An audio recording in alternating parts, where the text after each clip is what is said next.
खिलौना जान कर तुम तो मेरा दिल तोड़ जाते हो। खिलौना जान कर तुम तो मेरा दिल तोड़ जाते हो। मुझे इस हाल में किसके सहारे छोड़ जाते हो। खिलौना जान कर तुम तो मेरा दिल तोड़ जाते हो।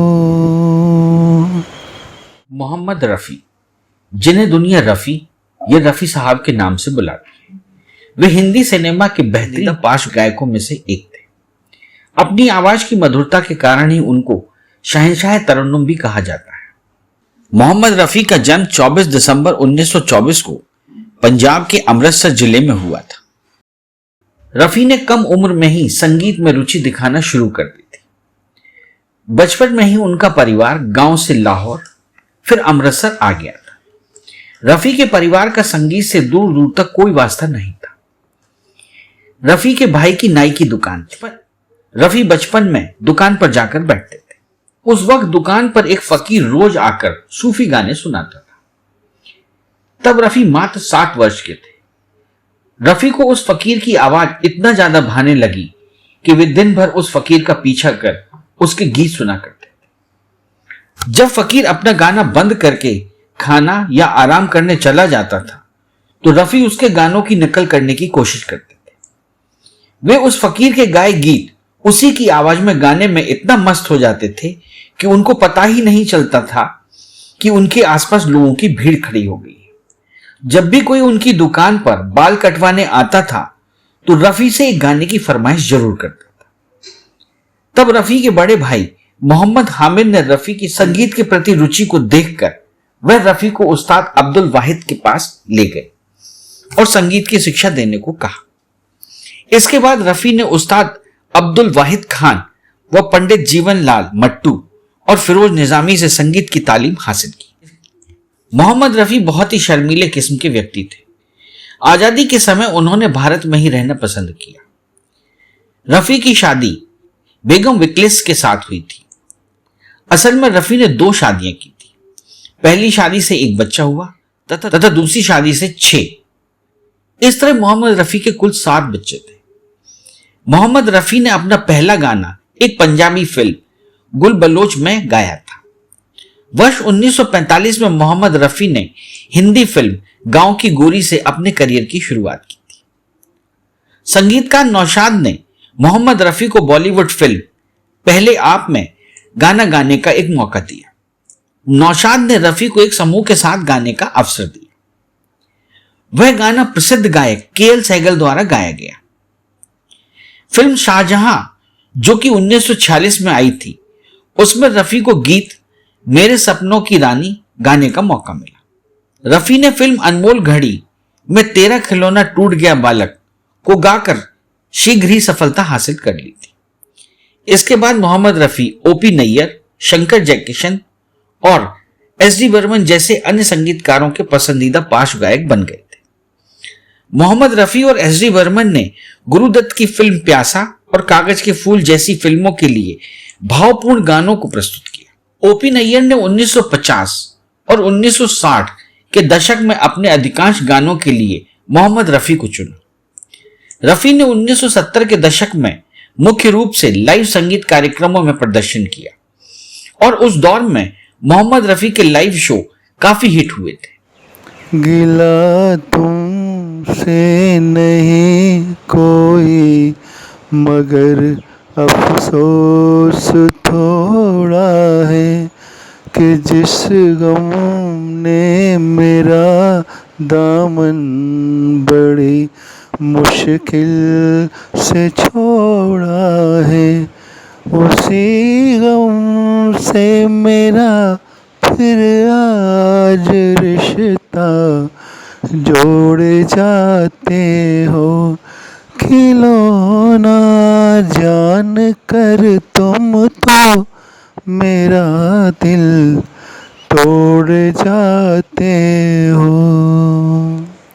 इसके बाद मोहम्मद रफी ने कई प्रसिद्ध गाने गाए, जिसमें हीर रांझा का ये दुनिया ये महफिल मेरे काम की नहीं, फिल्म पगला कहीं का गाना तुम मुझे यूं भुला ना पाओगे, फिल्म सावन भादो कान में झुमका, फिल्म महबूब की मेहंदी का गाना इतना तो याद है मुझे, वह सूरज फिल्म का हिट गाना बहारों फूल बरसाओ मेरा महबूब आया है। आपने इस गाने को आमतौर पर बैंड वालों को शादी में बजाते जरूर सुना होगा। बहारों फूल बरसाओ मेरा महबूब आया है, मेरा महबूब आया है। हवाओं रागिनी गाओ मेरा महबूब आया है, मेरा महबूब आया है। मोहम्मद रफी को कई फिल्मफेयर अवार्ड और नेशनल अवार्ड से सम्मानित किया गया। 1960 में 14वीं का चांद नामक शीर्षक गीत के लिए पहला फिल्मफेयर अवार्ड मिला था। 14वीं का चांद हो या आफताब हो, जो भी हो तुम खुदा की कसम लाजवाब हो। 14वीं का चांद हो या आफताब हो, जो भी हो तुम खुदा की कसम लाजवाब हो। 14वीं का चांद हो। इसके बाद रफी को काजल, दो बदन, नीलकमल जैसी हिट फिल्मों के गीतों के लिए दूसरे फिल्मफेयर अवार्ड से नवाजा गया। बाबुल की दुआएं लेती जा जा, तुझको सुखी संसार मिले। मैके की कभी ना याद आए, ससुराल में इतना प्यार मिले। इसके बाद रफी को तीसरा फिल्मफेयर अवार्ड फिल्म दोस्ती के लोकप्रिय गीत चाहूंगा मैं तुझे सांझ सवेरे के लिए दिया गया।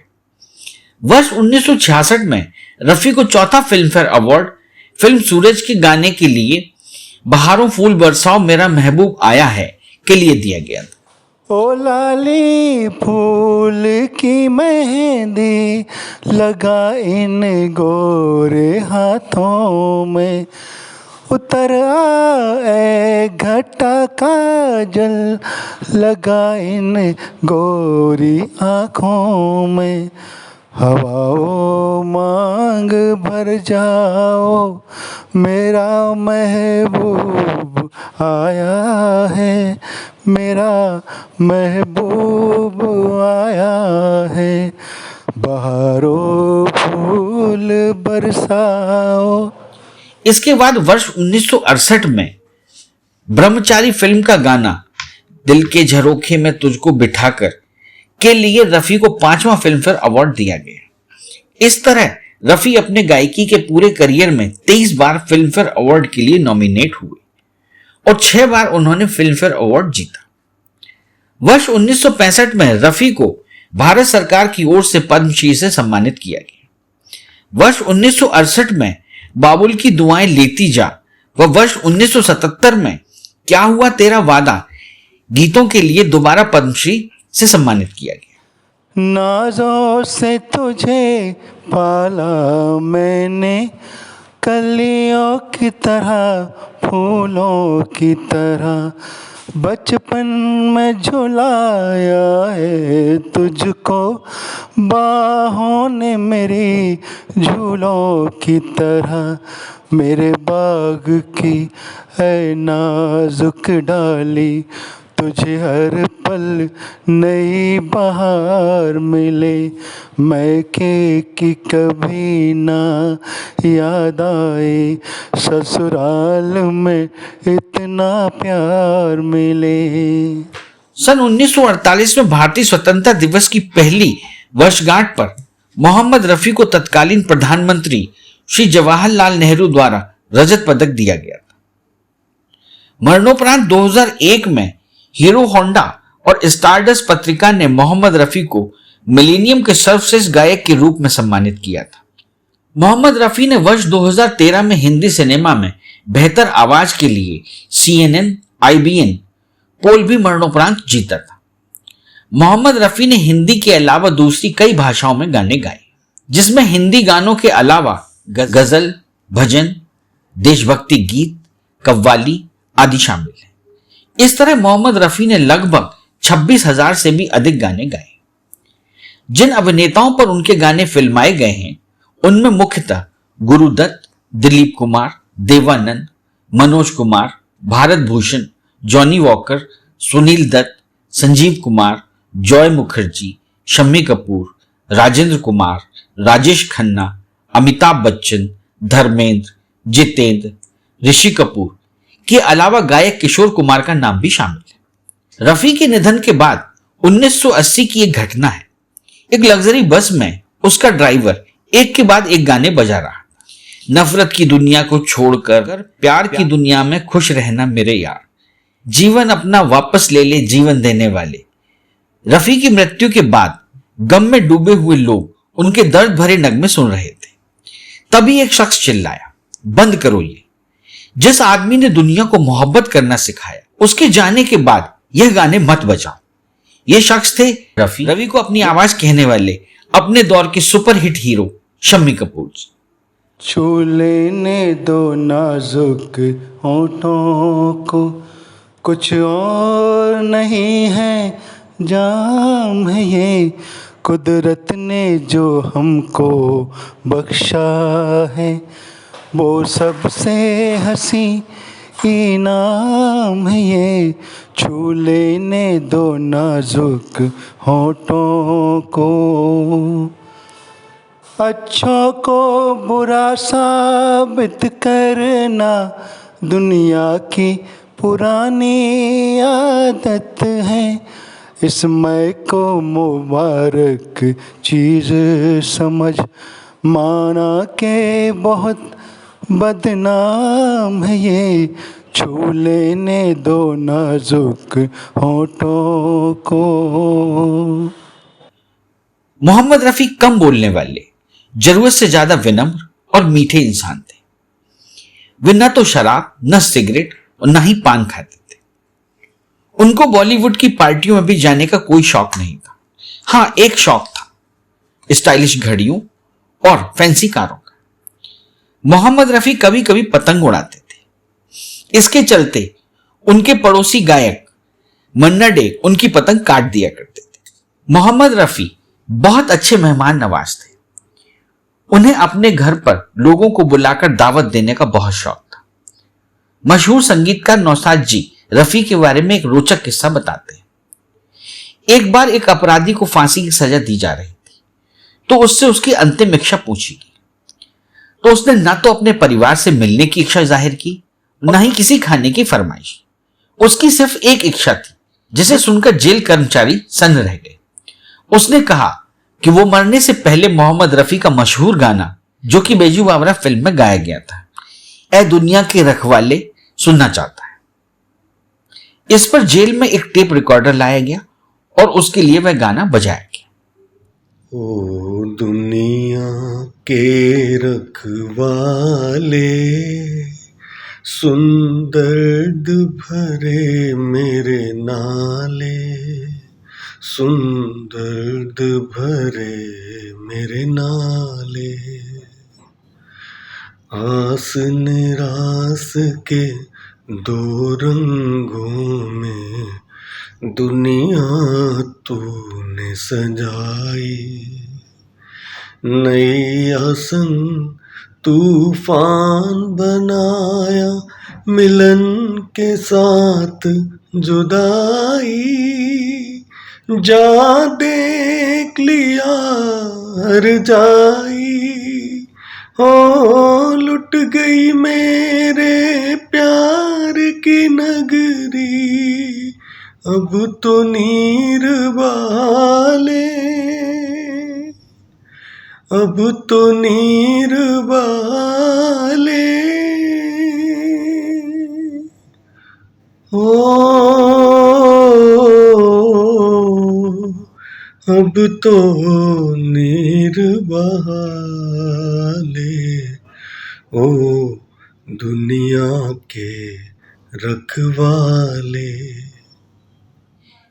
क्या आपको पता है बैजू बावरा के गाने के लिए मोहम्मद रफी ने 15 दिन तक रियाज किया था। जब इस गाने की रिकॉर्डिंग हुई तो रफी के मुंह से खून आ गया था। रिकॉर्डिंग के बाद रफी की आवाज इस तरह टूट गई थी कि कुछ लोगों ने कहना शुरू कर दिया था कि रफी शायद कभी अपनी आवाज वापस नहीं पा सकेंगे। लेकिन रफी ने लोगों को गलत साबित किया और वे भारत के सबसे लोकप्रिय पार्श्व गायक बने। 4 फरवरी 1980 को श्रीलंका के स्वतंत्रता दिवस पर मोहम्मद रफी को श्रीलंका की राजधानी कोलंबो में एक शो के लिए आमंत्रित किया गया था। उस दिन उनको सुनने के लिए 12 लाख से अधिक कोलंबो वासी जमा हुए थे, जो उस समय का विश्व रिकॉर्ड था।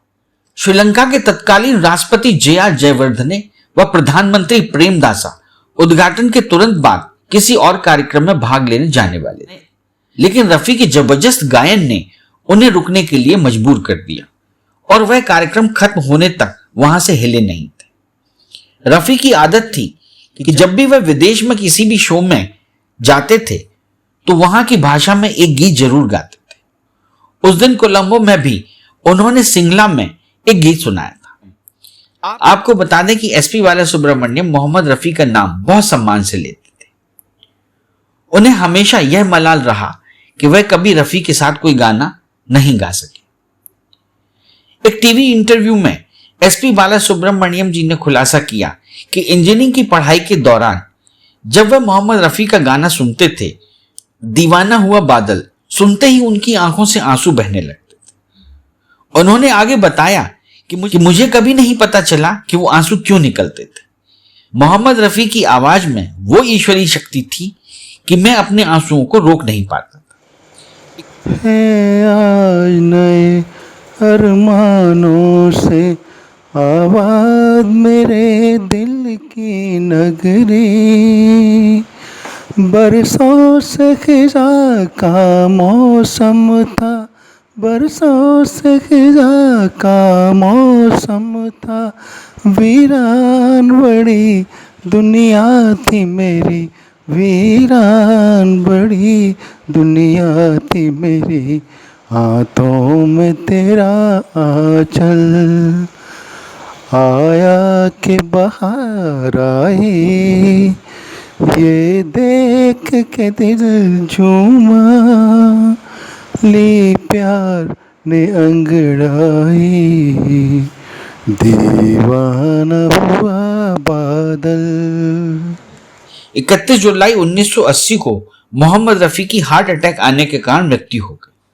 इस भरी दुनिया में कोई भी हमारा ना हुआ, गैर तो गैर थे, अपनों का सहारा ना हुआ, इस भरी दुनिया में लोग रो रो के भी इस दुनिया में जी लेते हैं, लोग रो रो के भी इस दुनिया में जी लेते हैं, एक हम हैं कई हंसे भी तो गुजारा ना हुआ, एक हम हैं कि हंसे भी तो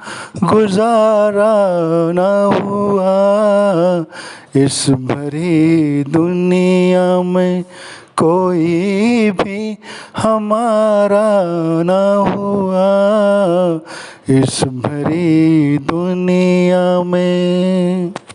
संगीत के क्षेत्र में कई गायक आए और कई गायक आएंगे, लेकिन जो आवाज और गानों की धुन रफी साहब ने दी उसको भुला पाना नामुमकिन है। आज भी वर्तमान में जब हिंदी गानों के रिमिक्स बनने लगे हैं, तब भी रफी साहब के गाने लोगों की आत्मा पर असर करते हैं।